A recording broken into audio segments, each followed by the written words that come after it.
Bonjour, bienvenue pour cette 15e séance en Java. La dernière fois, on avait abordé énormément de classes, si vous vous souvenez, concernant les chaînes de caractères.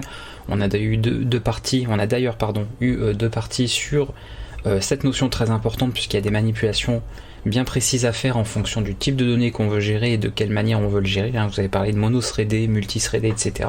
Et là, on va faire une petite pause, on va revenir un petit peu sur quelques notions propres à la programmation orientée objet qu'on verra par la suite.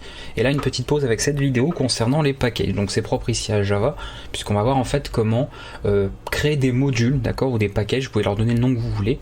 Donc ce serait l'équivalent des modules par exemple pour ceux qui programment en Python, pour avoir différentes classes que l'on peut ensuite organiser à notre manière, un petit peu comme on veut, au sein d'un projet. Donc la vidéo sera assez courte, tu n'auras pas grand chose à apprendre, mais c'est quand même un passage important, puisque vous allez voir ensuite par la suite, et on l'a vu d'ailleurs dans les vidéos sur les chaînes de caractères, on a importé justement des packages propres à Java quand on utilisait certains objets, d'accord, si vous vous souvenez de String Builder, etc.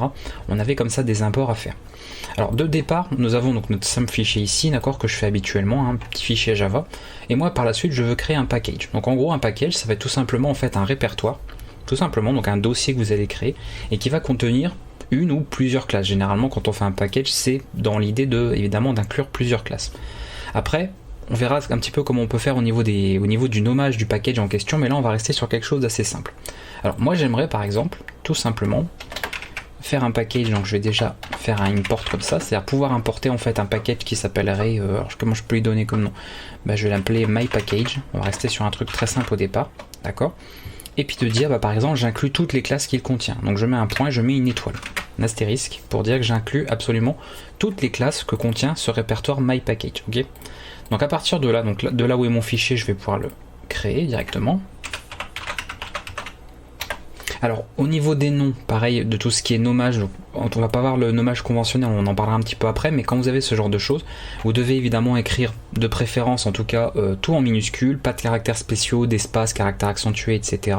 Et si vous utilisez un mot qui est réservé par Java, vous pouvez exceptionnellement le faire à condition de le faire suivre avec un underscore. Voilà, si par exemple vous utilisez le mot package ou un mot, encore une fois, comme classe par exemple, ou public, bref, des mots qui font partie de la syntaxe du langage Java, il faudra à ce moment-là rajouter un underscore à la suite. Après, dans l'idéal, le mieux c'est de carrément pas utiliser des mots réservés comme ça, voilà, ou rajouter quelque chose devant, comme là par exemple package est un mot réservé, vous mettez un petit my devant et au moins il n'y a pas de problème. Alors on va garder donc ce genre de choses, on va nommer du coup ceci, et là on va créer une autre classe, d'accord. Alors ça peut être, je vais refaire des exemples comme je fais des fois dans d'autres cours. On va faire par exemple un player Java qui serait par exemple de quoi représenter un joueur, et puis on aurait par exemple un, je sais pas moi, item pour représenter un objet. Voilà, on va faire ces deux classes là. Donc à partir du moment où on a une classe qui fait partie en tout cas d'un package, il suffit simplement ici donc de ne pas mettre un import évidemment, ça c'est pour utiliser donc en important, en ajoutant ici le package en question, mais là on dit qu'il en fait partie, donc on met package et on remet du coup le nom myPackage est directement ça, donc je vais le mettre pour les deux, et ensuite là on aura du coup notre classe. Alors je vais mettre ça, donc le même nom que le fichier, et puis là du coup on passe en s'embêtant à faire quelque chose de très simple, encore une fois pour le constructeur, le but étant simplement de voir que ça a bien été construit.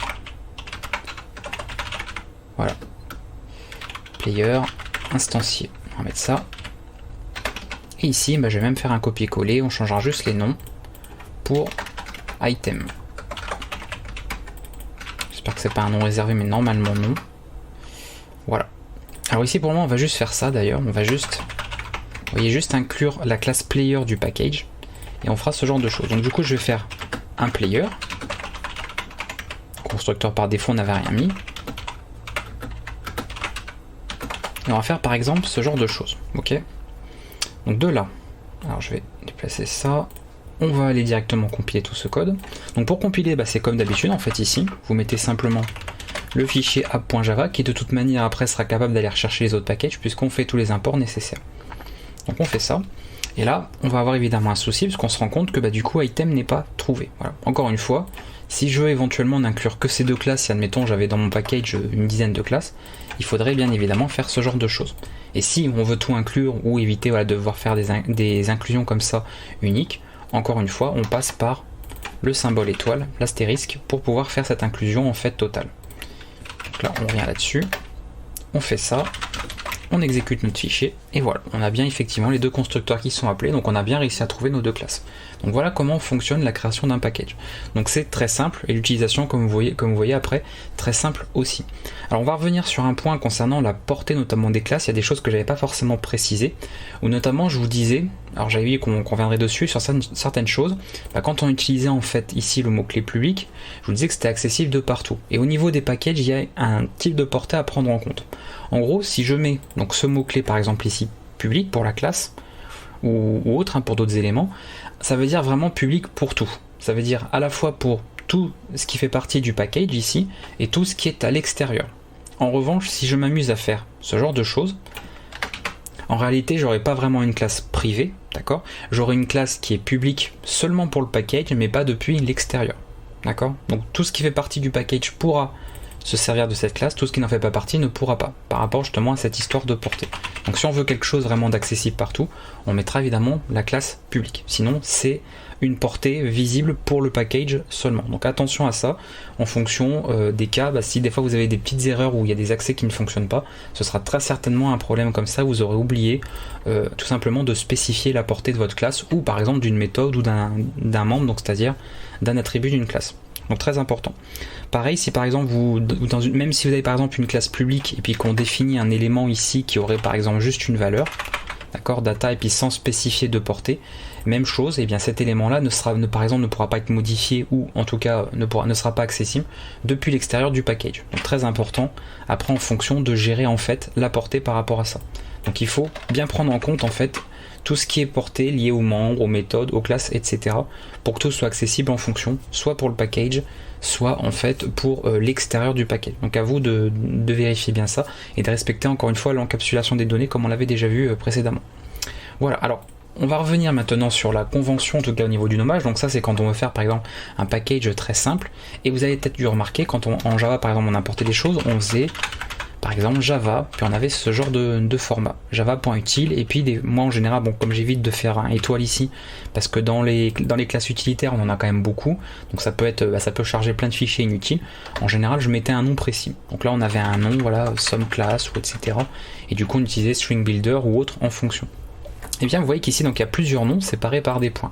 Et en fait, en termes déjà hiérarchie, c'est simplement en fait des sous-packages, et qui sont représentés donc au niveau de votre explorateur par des sous-dossiers. Donc si on veut faire ce genre de choses, il y a une convention en Java qui est très utilisée, qu'on retrouve un peu partout, c'est en gros d'avoir on va dire une extension de domaine, c'est-à-dire vous avez comme pour les sites web, vous savez, .com, .fr, .org, etc. Donc par exemple, vous pouvez mettre fr. Vous pouvez mettre ensuite un nom de domaine, donc ça peut être par exemple votre prénom, votre nom, ou ce que vous voulez, ou un nom de site, ou n'importe quoi. En fait, c'est un identificateur. Donc, moi par exemple, je peux mettre mon pseudonyme, je peux mettre ce genre de choses là. Et puis après, éventuellement, on peut mettre le nom du package. D'accord, donc le fameux package qu'on avait. Ou directement dans fr.jachampagne, j'aurai toutes mes classes. Donc à ce moment-là, je peux juste garder ça. Et du coup, je ferai un import de ceci. Si je veux pas avoir encore une fois plein d'autres parties, que je veux juste tout mettre là-dedans, pas de souci. Et au niveau hiérarchie, là le changement se fera de cette manière. Donc au lieu d'avoir ça, ça on va l'appeler fr. Dans fr, on va avoir justement le domaine, voilà. On va virer les fichiers de classe. Et dans le domaine, comme là ici j'ai directement ça, je mets mes classes ici. D'accord ? Et le changement va s'opérer bien évidemment dans ces fichiers là aussi. Donc là ce ne sera plus seulement ça, le package ce sera tout ça. D'accord ? Il faut partir vraiment du point racine en fait, là où on avait ici app, et ensuite chacun des sous-dossiers qui doivent être évidemment renseignés. Donc voilà le format qu'on aura. Donc vous voyez, pour le import on a ce format là.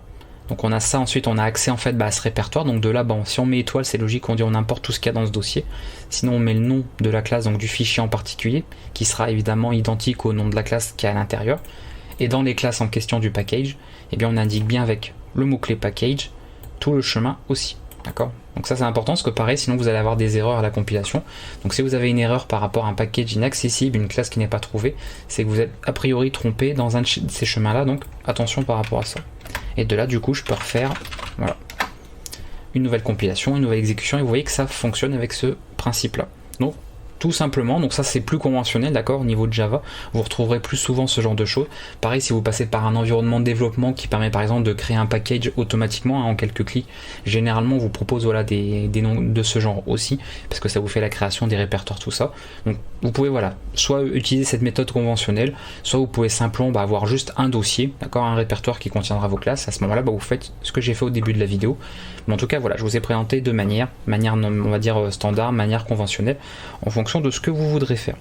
Et voilà, donc c'était tous les points que je voulais aborder en tout cas pour cette vidéo. Encore une fois, le plus important là-dedans, c'est de pouvoir organiser vos différents fichiers quand vous aurez un projet assez conséquent. Donc c'est là où c'est intéressant de ne pas avoir tout déjà dans un seul fichier, et encore une fois de ne pas avoir toutes les classes dans un seul répertoire où tout est mélangé. Vous allez comme ça pouvoir organiser un petit peu votre projet au sein de plusieurs packages, sous-packages éventuellement, tout ça. Et après au niveau de la portée, de bien prendre en compte justement chaque portée pour essayer un maximum de respecter encore une fois l'encapsulation des données et bien garder chaque chose, de permettre par exemple l'indépendance de chaque package et qu'un package puisse pas communiquer forcément avec un autre, ou alors qu'en tout cas qu'on limite un maximum ça pour encore une fois bien protéger la cohérence et l'intégrité en tout cas des données. Voilà, j'espère que cette vidéo vous a plu. Donc vous voyez, c'était quelque chose d'assez simple je pense à prendre en main par rapport aux vidéos précédentes. La prochaine fois donc on va venir sur pas mal de notions, on va parler d'héritage, on va parler de polymorphisme, on va également aborder les exceptions, parce que ce sont en fait des choses que vous devez connaître, que vous allez devoir apprendre de manière générale et aussi ici en Java, puisqu'après on va revenir en fait sur de la saisie utilisateur, sur des choses comme ça qui nécessitent justement de comprendre au moins ce qu'est l'héritage et ce que sont les exceptions. Donc c'est pour ça que ces vidéos vont être vues avant même de voir comment on peut par exemple saisir des données et plus tard pourquoi pas manipuler des fichiers. Donc on regardera tout ça un petit peu au niveau de ce cours, et moi je vous dis à bientôt pour la prochaine séance.